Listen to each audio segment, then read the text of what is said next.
বিড়ালের মতো বাঁচতে চাই না, শত বৎসর হাজার বছর সিংহের মতো বাঁচতে চাই 1 সেকেন্ড। এর মাঝে আর কোনো কম্প্রোমাইজ হবে না ইনশাআল্লাহ। আধিপত্যবাদের কোনো ষড়যন্ত্র বরদাস্ত করা হবে না, সব কিছুকে ছিন্ন ভিন্ন করে দেওয়া হবে ইনশাআল্লাহ।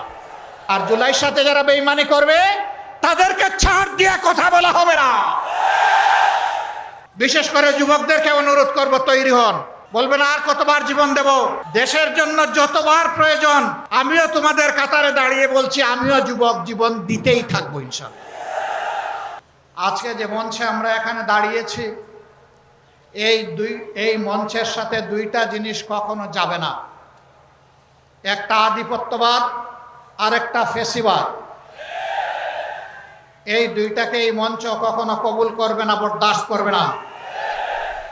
এই মঞ্চে যারা বসে আছেন তারা জাতির স্বার্থে দেশপ্রেম বুকে ধারণ করার কারণে জ্বলে জ্বলে তিলে তিলে তারা প্রমাণ করেছেন, জীবন দেব, অন্যায়ের কাছে মাথা নত করব না। আফসোস, 2006 সালের 28 অক্টোবর যে খুনের রাজনীতি দিয়ে হাত রাঙিয়ে মানুষের রক্ত দিয়ে হাসিনার রাজনীতির নূতন উত্থান হয়েছিল, তাদের হাতে একসময় যারা সকলেই মজলুম ছিলাম, রাজপথে আন্দোলন করেছি, সংগ্রাম করেছি, তাদেরই একটা অংশ আজকে সরকারে যাওয়ার পরে অতীতের সব কিছু ভুলে গিয়েছে। কেন আজকে এই দাবি বাস্তবায়নের জন্য আমাদেরকে সোহরাওয়ার্দী উদ্যানে আসতে হলো?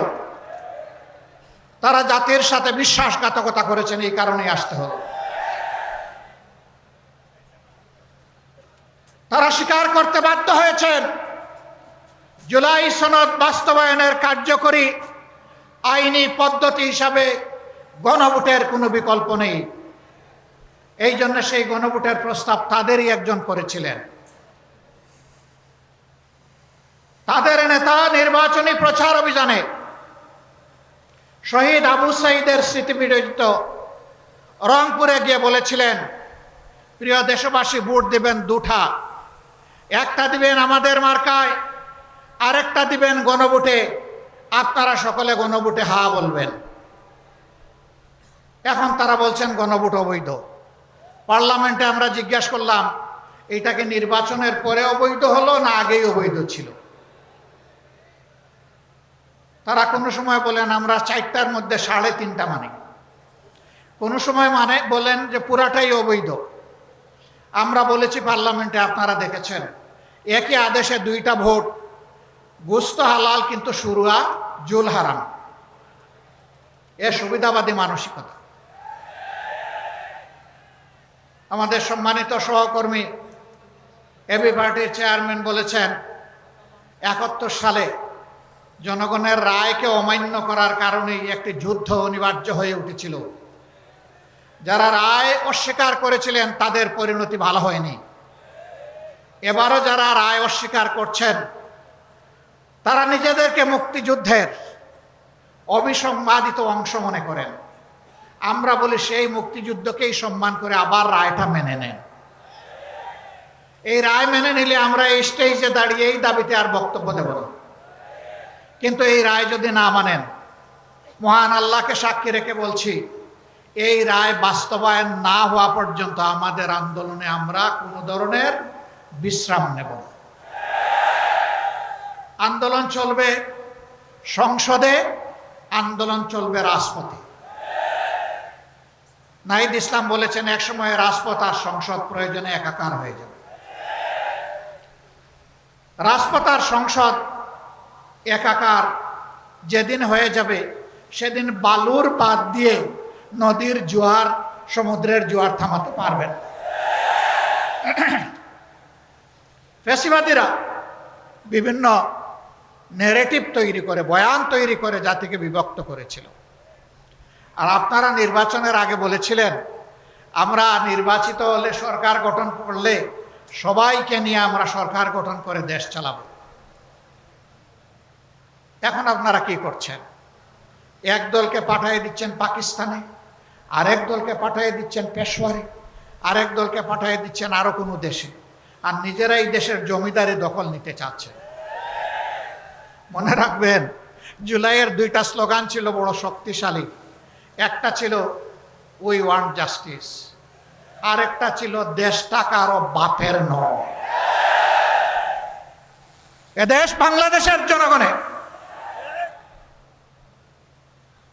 আধিপত্যবাদের দূষরদেরকে তাড়া দেখিয়ে শত শত আলিম ওলামা বুকের তাজা রক্ত এবং জীবন দিয়ে এই দেশবাসীকে জীবন এনে দিয়েছেন। আমরা সেই আলিম ওলামার সাথে বিশ্বাসঘাতকতা করব না।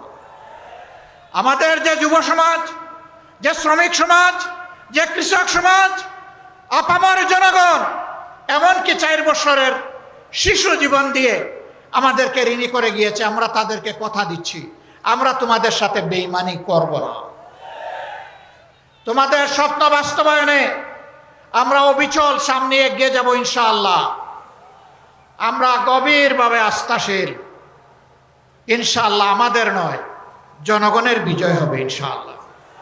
যেই 70% জনগণ ফ্যাসিবাদের বিরুদ্ধে দৃঢ় অবস্থান নিয়েছে গণভোটে হ্যাঁ বলে, সেই জনগণের বিজয় হবে। নতুন করে কেউ ফ্যাসিবাদ কায়েম করতে গেলে তাদেরকে অনুরোধ করব, নিকট অতীতের যাদেরকে এখন বুকে টেনে নিয়ে আপনারা এই নির্বাচনের বৈতরণী পার হয়েছেন, যাদের হাতে পায়ে ধরে ইঞ্জিনিয়ারিং করে ক্ষমতায় এসেছেন, তাদের পরিণতি থেকে শিক্ষা গ্রহণ করুন। সম্মানিত ভাই ও বন্ধুগণ, তারা সংসদে দাঁড়াইলেই বলেন একটা সুষ্ঠু নির্বাচনের মধ্য দিয়ে গঠিত সরকার।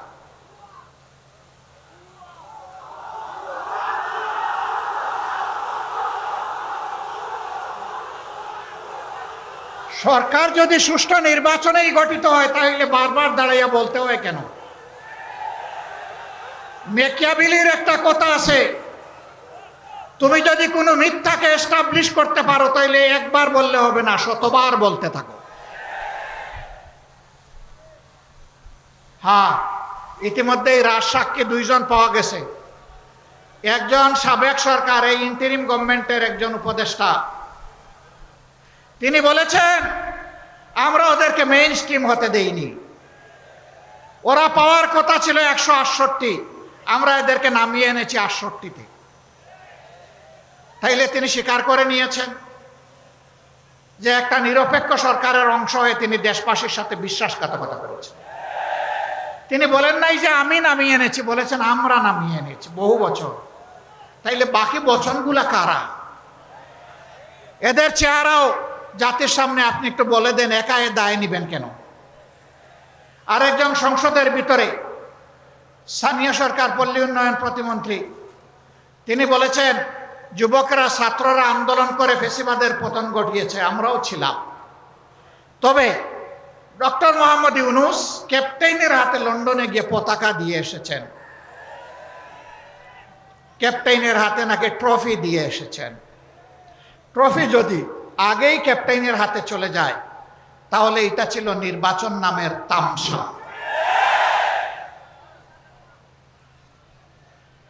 তারা স্বীকার করে নিচ্ছেন মৌলানা মামুনুল হক সংসদে গেলে কি হতো?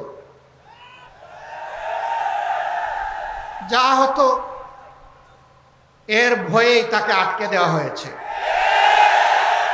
কয়দিন, কতদিন আটকাবেন?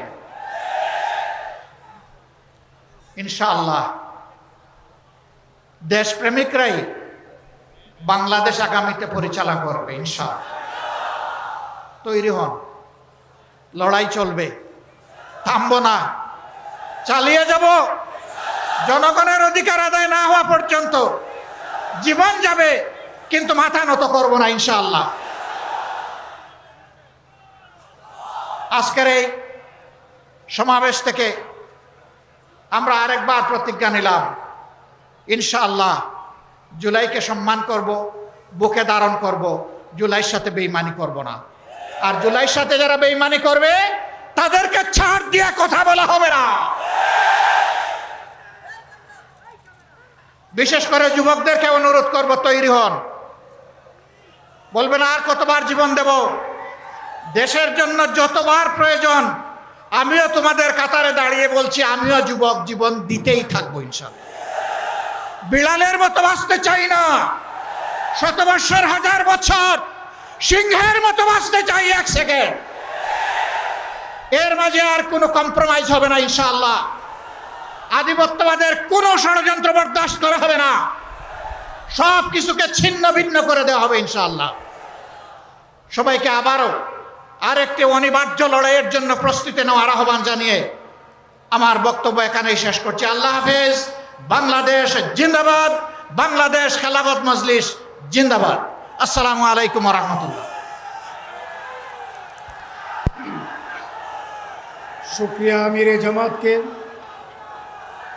এ পর্যায়ে দেশ